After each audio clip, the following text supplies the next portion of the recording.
Hi, you should have watched the videos about lightning there. We're talking about cumulonimbus clouds. We're talking about storms now, okay? So anyway, lightning, ultimately what lightning really is, have you ever walked like on a carpet and in your socks and then you touch a doorknob and it makes a spark? That's kind of the same phenomenon that causes lightning. It's static electricity, static charge, except for instead of it being such a small thing like your feet and a carpet, it's a giant cumulonimbus cloud. And so as the ice particles are falling in the downdrafts, others are going up in the updrafts. And that is what creates the energy. It separates the charges where the electrons will stick to the downward falling ones, and that'll bring the electrical charge down to the bottom of the cloud to become negative, and then it'll end up discharging like the whole, like you know, just like basically a spark between your finger and the doorknob. So except for there, it's gigawatts instead of just a tiny little boop.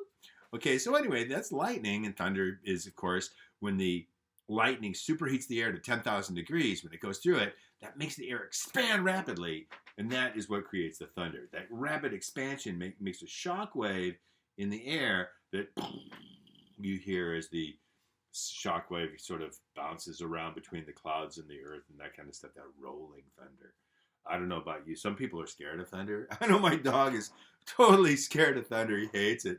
I don't know. I love the sound of thunder and seeing lightning and stuff. It is dangerous. You know, people get hurt if they get hit by lightning, and you want to stay safe. You want to make sure you're not out in a lightning storm. Go inside, okay? Because there's a device on your house, on every building that's made in America now, called the lightning rod.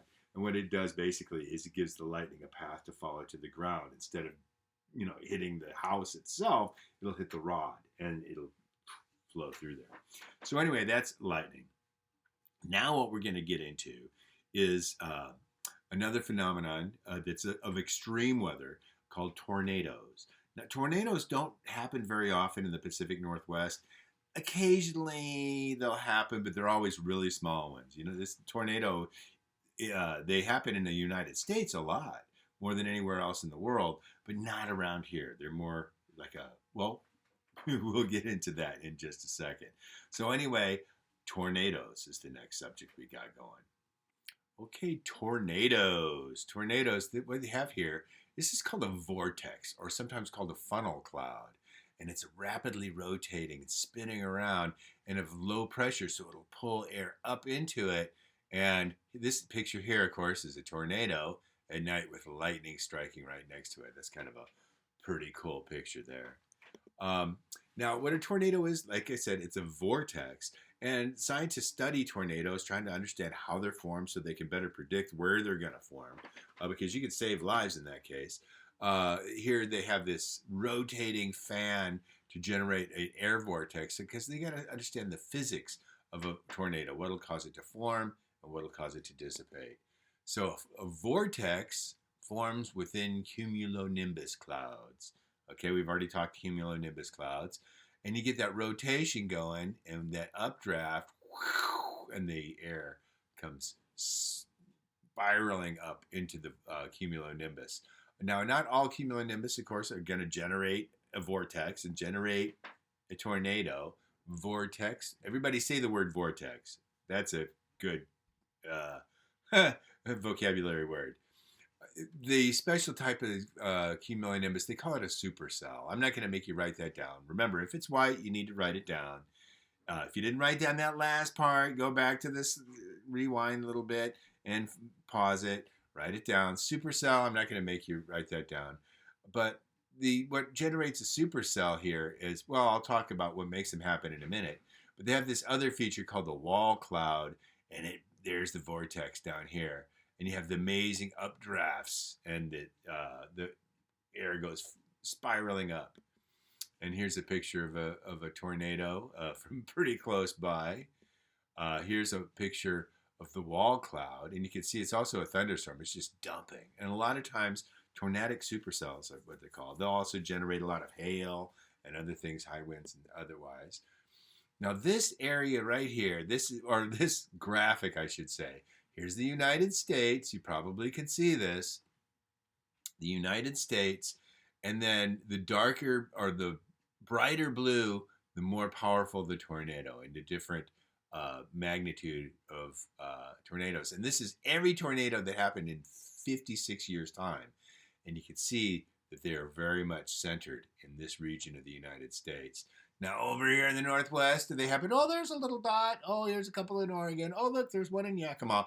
But generally speaking, most of them are in this area, and that's called Tornado Alley.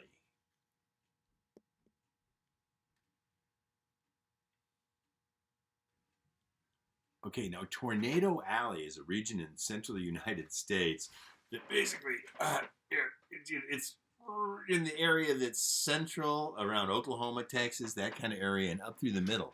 And let me explain why that is. It has to do with the unique geography of the United States. And so take out your piece of paper. This is a diagram you got to write down, okay? And so get ready to do that. Okay, so here's that picture of the cumulonimbus cloud. And remember, it's the rising and falling that makes the lightning, that makes the hail. And those updrafts are also what make tornadoes happen, okay? That massive convection you have. When you have the collision of air masses and the cold pushes the warm up. That's what, and often it'll be in an occluded front. Remember that one? Where you have the warm air pinched between two colder air masses? Okay, so anyway, let's draw this one right here. This is about Tornado Alley. So I'm going to see if you guys can draw. Oh, look, there's Puget Sound. There's Washington State. And there's California. And there's Mexico. Try your best. Oh, look, it's Florida. Oh, well, Florida comes into the Gulf too much. I kind of messed up Florida there. All right, so that's the United States. All right, okay. So there's the United States. Looks pretty lame there. But here's what's going on. This is called Tornado Alley. Okay, Tornado Alley, they call it that because that's where the majority of tornadoes that occur in the world actually are. And tornadoes are going to happen when there's still a lot of cold air left in the atmosphere, but things are starting to warm up. So a lot of times it'll be like in spring and early summer, and is what's going to happen. And let's say you have an air mass coming up from the Gulf of Mexico. It's got all kinds of humidity, and it's got all kinds of heat. So it's warm, wet air mass. Okay, so it's but it's still, there's cold air up in Canada, right? Because it hasn't warmed up the entire Earth very much yet because it's still early in the season. And then you have this cold, dry air here coming down from Canada. And so you have this particular situation. Now with the Rocky Mountains and stuff like that, what you have here is this huge plains, this flat area where nothing's going to interfere with the movement of these air masses. And when they collide, you're going to have a massive front there. Okay? And so this is the fact that you're going to have this happen in springtime for the most part, is when you have tornado season. And in fact, just last week, there were some tornadoes in the United States down in here. And, this can be really tragic for people that are in those areas. In the Northwest, again, we hardly ever get any tornadoes around here. I have seen a tornado, but that was when I was living in Florida. They definitely have them there. So this region right here is called Tornado Alley, all right? And it's because you have the clash of these air masses that happen where you got a huge contrast between a lot of humidity and a lot of heat, and it's cold and dry. Okay, so that's where you're going to get the major convection going on.